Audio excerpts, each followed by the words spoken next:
जिंदगी झंडवा फिर भी घमंडवा। राजनीति में आने के बाद भी उन्होंने बहुत अच्छा कार्य कर रहे हैं। और नमस्कार, बहुत स्वागत आपका देसी भारत के इस महामंच पर। देखिए मेरे साथ इस समय जो शख्सियत इस समय मौजूद हैं, बहुत ही सीनियर अभिनेता हैं। कई सुपर हिट फिल्मों में इन्हें देखा गया है, कई टीवी सीरियल में देखा गया है, भोजपुरी फिल्मों में भी देखा गया है। बहुत बहुत स्वागत है आपका सर। बहुत बहुत धन्यवाद, बहुत बहुत धन्यवाद। और इस आभार के लिए बहुत बहुत धन्यवाद।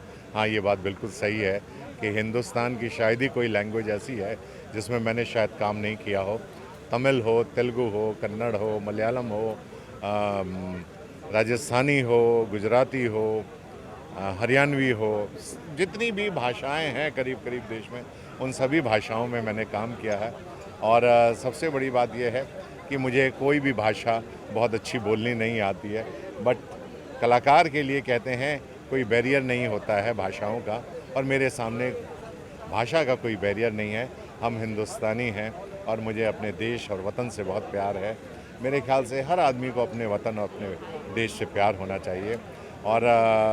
और मुझे उन लोगों से इस देश में बहुत नफ़रत है जो लोग देश में रहते हैं, इस देश का खाते हैं, इस देश का सब कुछ करते हैं, और देश विरोधी जब इस धरती माता की गोद पे जब देश विरोधी नारे लगाए जाते हैं तो मुझे बहुत दुख होता है, बहुत तकलीफ़ होती है।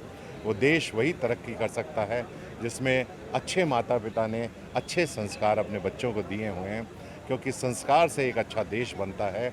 सरकार एक अच्छा देश नहीं बनाती है। अच्छे संस्कार, अच्छे माता पिता के संस्कार ही अच्छा देश बनाते हैं।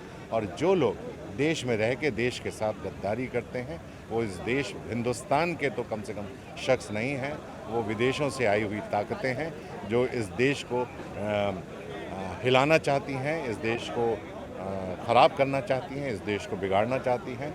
और आज इम्पा का इलेक्शन है और इस इलेक्शन में हमारे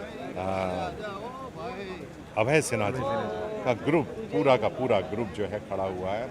इन्होंने हमेशा सबकी मदद की है और मैं कहता हूं कि इम्पा में उसी ग्रुप को जाना चाहिए जो सबकी मदद कर सके, क्योंकि इम्पा हमारी एक ऐसी संस्था है जिसमें जब भी कभी प्रोड्यूसर, एक्टर, डायरेक्टर्स को प्रॉब्लम होती है और समस्याएं आती हैं तो उसको पूरी निष्ठा के साथ और पूरी उसके साथ सुषमा शिरोमणि जी इतने टाइम से लगी हुई हैं, अशोक पंडित जी इतने सालों से लगे हुए हैं, और ये लोग पूरी ईमानदारी के साथ उनको पूरा न्याय दिलाने में पूरा सहयोग देते हैं। सर, कहीं ना कहीं आरोप नहीं कह सकते हैं, लेकिन इस तरह की चीज़ें कही जा रही हैं कि भाई भोजपुरी के किसी चेहरे को इस तरह से प्रेसिडेंट बना देना, भोजपुरी में ना हो जाए पूरा का पूरा यूनियन। देखिए, मैं तो किसी चीज़ को अलग अलग क्षेत्र में बांटने की कोशिश करता भी नहीं हूँ। हम तो यही कहते हैं कि हम पहले हिंदुस्तानी हैं, उसके बाद कुछ और हैं। यदि हमारे देश में अनेकता में एकता यदि आपको देखने को कहीं मिलती है तो वो हमारे इस देश में ही मिलती है। हमारी भले ही कितनी भी भाषाएं हों, कितनी सारी भाषाएं क्यों ना हो, लेकिन उन सभी भाषाओं में हम ये कहेंगे कि भोजपुरी भी एक बड़ी प्यारी सी भाषा है, बंगाली बड़ी प्यारी भाषा है, गुजराती बड़ी प्यारी भाषा है, सभी। और मैं देश की सभी भाषाओं से बहुत प्यार करता हूँ, इसलिए मुझे तो कम से कम इस जंजाल में ना डालें कि वो भाषा वाला है, वो भाषा वाला अलग है। ये मैं कहता हूँ, मुझे भोजपुरी भाषा बहुत अच्छी लगती है। और मुझे अगर डायलॉग भी दे दिया जाए तो मैं बहुत अच्छा डायलॉग भी बोलता हूँ भोजपुरी में। जैसे अगर हाँ, अभी कुछ कहना हो।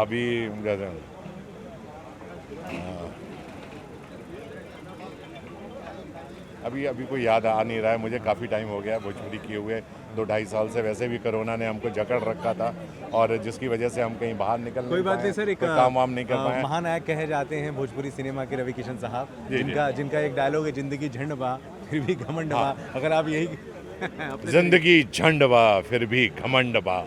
क्या बात है sir, thank you very much. But मैं ये कहूँगा, रवि किशन जी बहुत अच्छा कार्य कर रहे हैं। राजनीति में आने के बाद भी उन्होंने बहुत अच्छा कार्य कर रहे हैं और समाज के लिए भी कर रहे हैं, साथ ही साथ फिल्म इंडस्ट्री के लिए भी बहुत अच्छा कार्य कर रहे हैं। उसके लिए रवि किशन जी को बहुत बहुत बधाई। Thank you very much sir हमसे बात करने के लिए, और आप बने रहें देसी भारत के साथ।